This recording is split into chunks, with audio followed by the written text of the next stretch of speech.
Terima kasih saudara sudah kembali lagi di channel kami.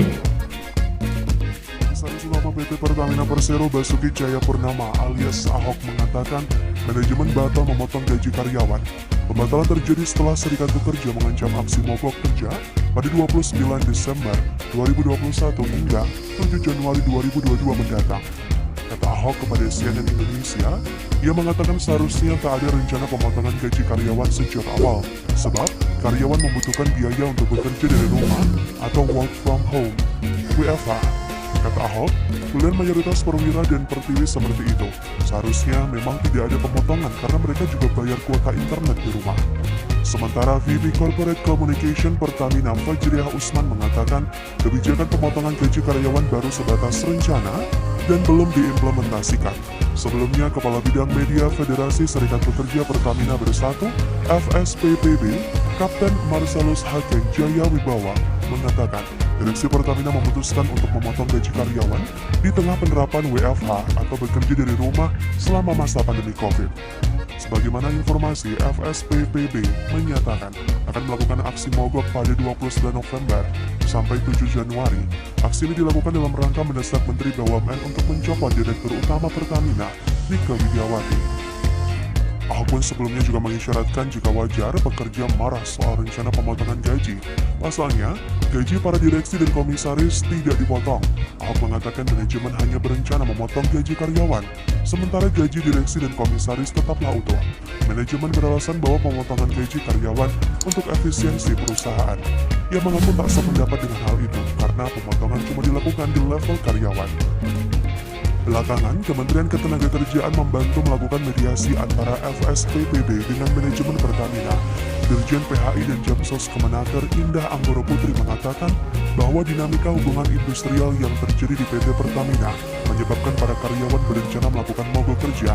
Rencana mogok kerja ini telah diberitahukan kepada para stakeholder.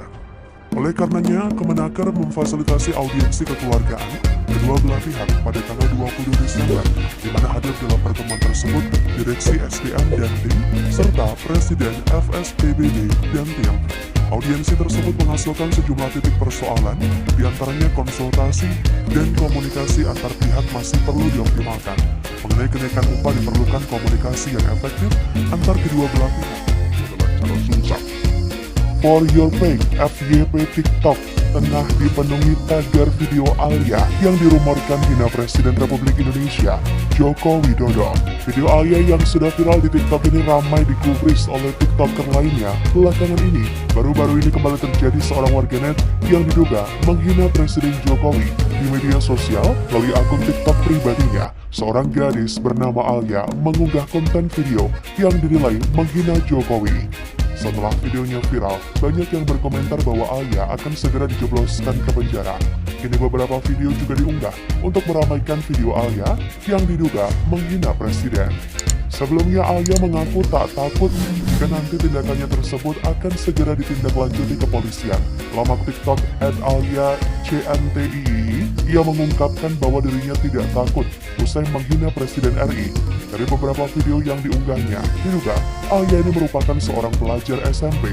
Kendati demikian, banyak yang menyayangkan tindakan Alia yang diduga sudah menghina Presiden Jokowi. Lalu, entah ada yang menyadarkannya atau apa, tiba-tiba yang bersangkutan membuat postingan lagi berisi permintaan maaf yang menurut saya juga tidak appropriate. Ya, apa yang bisa kita harapkan dari seorang bocil yang bahkan beli kuota saja masih minta orang tua? Tulis Alia di akun TikTok pribadinya seusai ketahuan menghina presiden. Pegiat media sosial Niko Slalahi ikut menyoroti pernikahan Ketua Mahkamah Konstitusi MK Anwar Usman dengan adik Presiden Jokowi, Hidayati. Bukan tanpa sebab Niko menyoroti hal tersebut lantaran catering yang dipakai merupakan milik Chilipari yang dikelola putra Jokowi, Kaisang Pangarep. Oleh karena itu pihaknya menyindir Jokowi yang keluarganya saling bahu-membahu untuk menguntungkan keluarganya sendiri.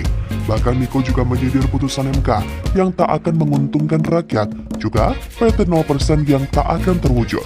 Apa hubungannya coba? Bahkan memang pernikahan digelar dengan biaya pribadi bukan negara yang menggelar. Terus masalahnya di mana? jika catering yang dipakai adalah milik keluarga sendiri. Seperti diketahui, acara resepsi pernikahan adik Jokowi, Ida Yati, dengan Ketua Mahkamah Konstitusi Anwar Usman digelar di Gedung Geraha Sababwana, Sumber Banjarsari, Surakarta, Kamis 26 Mei. Acara pernikahan yang identik dengan makan-makan itu akan menggunakan jasa catering yang dikelola oleh putra Jokowi, Kaisang Pangarep. Hal tersebut diungkapkan oleh anak pertama Ida Yati, Septiara Silviani Putri. Orang semacam Niko ini memang tak ada adab sama sekali. Kalau pembaca menganggap ini sudah keterlaluan, maka kalian salah, karena masih banyak lagi cuitannya yang lebih nggak beradab. Dia berlagak memperjuangkan kepentingan rakyat, menuding setiap orang yang ada hubungannya dengan pemerintah seolah itu antagonis, tapi mulutnya sendiri kayak nggak pernah diajari tata krama. Bukankah ini cuitan yang begitu bego? Hanya segini kemampuan dari seseorang yang katanya memihak pada kesejahteraan rakyat? Orang seperti Niko ini cuma benci semata. Dalam hatinya itu hitam, bukan murni mau jadi pahlawan. Semua cuma pelampiasan. Demikian informasi yang kami rangkum dari sumber beberapa media massa, baik media cetak maupun media elektronik. Jangan lupa klik tombol subscribe, like, dan share ke teman-teman Anda saudara.